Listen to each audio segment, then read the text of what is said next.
आपने बोलने का मौका दिया, आपको बहुत बहुत धन्यवाद। माननीय सभापति महोदय,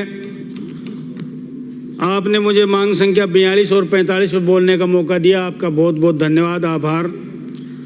मैं अपनी बात शुरू करूं।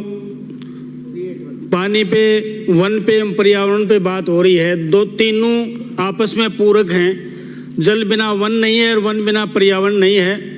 इसलिए रहीमदास जी के रोए का उद्घाटन करना चाहता हूँ। रहीमन पानी राखिए, बिन पानी सब सून, पानी गए ना उभरे, मोती मानस चून। पानी के बिना कुछ भी नहीं है। इस संभावना के साथ ही मैं अपनी बात शुरू करता हूँ। माननीय सभापति महोदय, इधर उधर की बात ना करके मैं अगर खेतड़ी क्षेत्र की बात करूँ तो उसमें ज़्यादा लाभ होगा।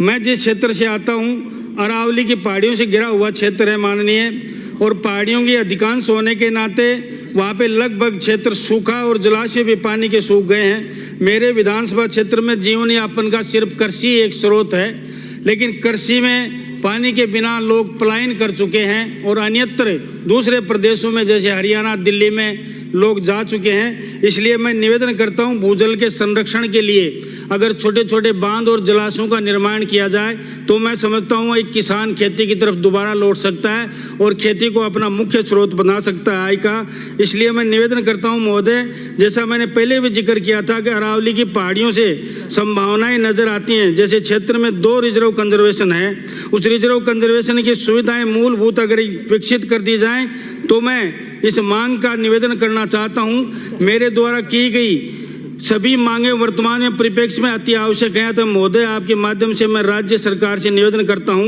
मांग संख्या 42 व 45 के तहत जो मांगे रखी गई हैं उनको शीघ्र अति शीघ्र अगर मेरी विधानसभा निर्वाचन क्षेत्र में क्षेत्रवासियों को राहत प्रदान करना चाहते हैं तो क्षेत्र की मांगों को निश्चित रूप से पूर्ण करें। मैं जल संसाधन मंत्री से निवेदन करना चाहता हूँ, विधानसभा क्षेत्र खेतड़ी में 4 बड़े बांध हैं, यथा अजीत सागर बांध, रवा बांध, काला बुजा बांध, मोड़ी इलाकर बांध काफ़ी वर्षों से सूखे के कारण अपना अस्तित्व खोते जा रहे हैं। अगर इनमें दोबारा चारों बांधों का जीर्णोद्धार किया जाए और इनमें पानी छोड़ दिया जाए, जैसा यमुना जल के बारे में हमारे शेखावाटी के लिए जो समझौता हुआ है, और मैं तो धन्यवाद देना चाहता हूं हमारी मुख्यमंत्री जी को और हमारे वित्त मंत्री जी को।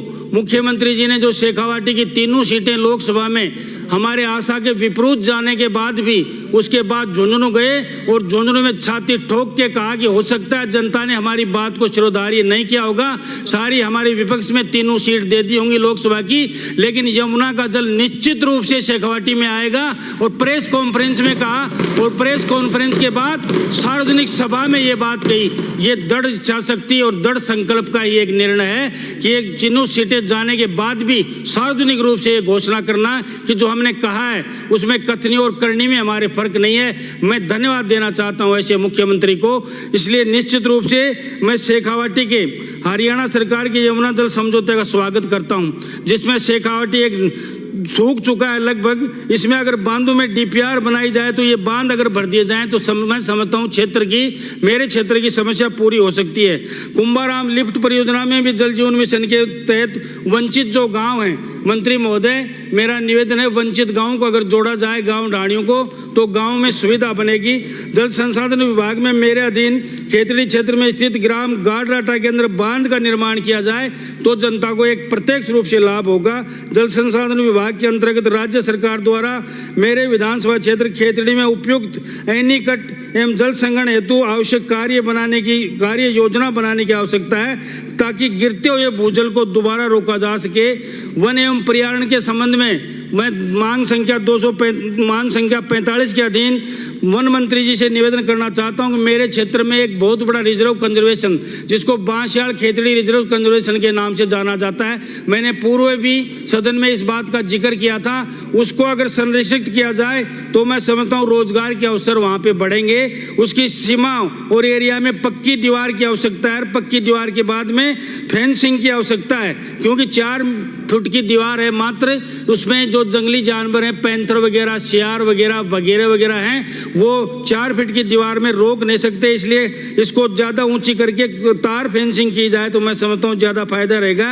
बांसियाल कंजर्वेशन में समदेड़ा तालाब के पास अगर एक चौकी बना दी जाए और टर्निंग सेंटर बना दिया जाए और इस पूरे रिजर्व कंजर्वेशन को अगर सफारी के रूप में विकसित किया जाए तो मैं समझता हूँ रोजगार के अवसर पैदा होंगे। मैं आपसे निवेदन इतना ही करना चाहता हूं कि लोगों को रोजगार देने के लिए विशेष रूप से अगर विकसित किया जाएगा तो क्षेत्र के लिए और सभी के लिए बहुत बहुत धन्यवाद। आप लोगों ने मुझे मौका दिया, बहुत बहुत धन्यवाद। साधुवाद।